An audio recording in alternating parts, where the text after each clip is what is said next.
Hello friends, बरायबाय Bodo info official YouTube channel आसा खालामो नोंथांमोना बयबो मोजाङै दङ। दा दिनै आपडेट जाबाय राङारि अनसुंथाइनि सायाव गोदान लिस्ट एबा गोदान सोसननाय आपडेट ओंखारबाय अफिशियेल हिसाबै। दा अफिशियेल हिसाबै 2 फेब्रुवारिनि आपडेट बियो आसा खालामो नोंथांमोना भिडिअखौ नायजोबगोन आरो बुजिगोन आरो हानायसेबां शेयार खालामगोन। आरो जाय नोंथांमोना Bodo info YouTube चेनेलाव गोदान साबस्क्राइब खालामना लाबानो जाबाय। गभर्नमेन्ट स्किमनि लननि बागै आरो लोगोसे साख्रिनि आपडेट नोंथांमोना जेब्लायबो बर' रावजोंहाय मोनबाय थागोन। दा दिनैनि बिग आपडेटआ बेनो 2024नि गोदान बाजेट ओंखारबाय आरो बेयाव पिएम किसाननि बाथ्राखौ होनदों आरो पिएम किसानाव बेसेबां रां मोनगोन अफिशियेल हिसाबै फैबाय आरो लोगोसे नोंथांमोना आपडेटखौ मोनगोन। दा जोङो जेब्ला पर्टेलाव फैयो अब्ला जोंहा पिएम किसान मोनग्रा बेनिफिसियारिफ्रा दङमोन 8 कौटि।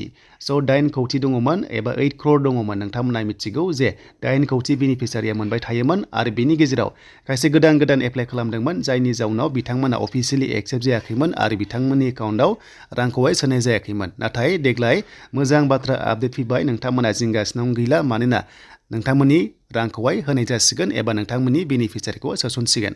दा 2024-25 बाजेटआव नोंथांमोनाहाय ओरैबायदि मोजां जासिगोन जे नोंथांमोना रांखौहाय मोननो थांगासिनो दङ आरो बेखौ जों नायगोन अफिशियेल आपडेटखौ नायगोन।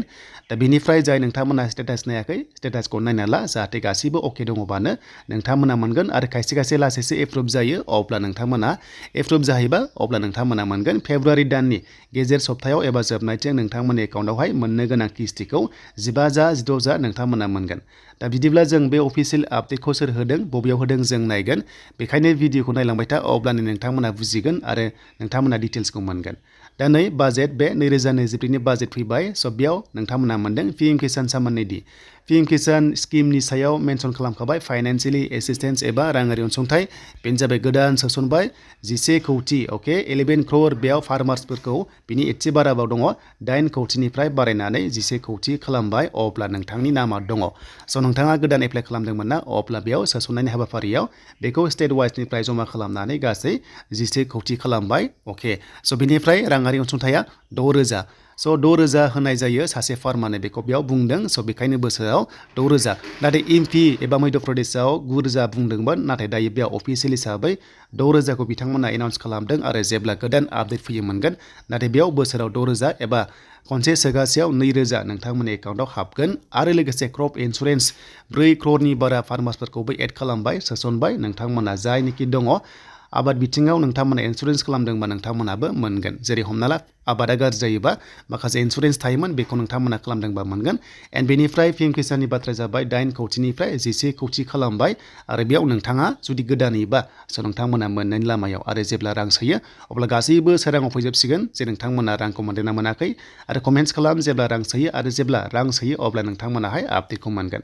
स' बे जोब्बाय दानिया जोङो न'नि सायाव जाय बिथांमोना न' मोना जों बेखौबो नायनोसै जे नोंथांमोना PMAY न' मोनो स' बेनि सायाव मा फैखो जों बेखौबो नायनोसै।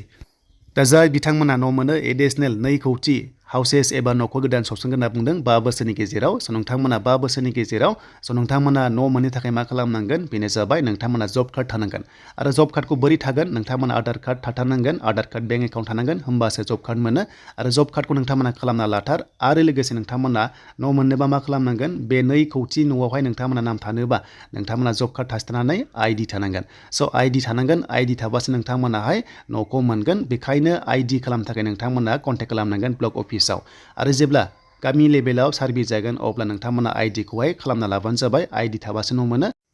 दा बेनिफ्राय गोदानै सार्भे जायोबा आं नोंथांमोनजों शेयार खालामगोन जायखिजाया जब कार्डखौ खालामना लाथार सानसेयाव मोनो आधार कार्डजों बेंक एकाउन्टजों नोंथांमोना डिटेल्सखौ होबानो सानसेयावनो जब कार्ड मोनो आरो जेब्ला आइडि जायो अब्लासो नोंथांमोनाहाय न'नि राङारि अनसुंथाइ किस्तिया हाबनाय जायो खनथाम हाबनाय जायो जब कार्डआव। दा बेनोमोन नोंथांमोननि लेटेस्ट आपडेट।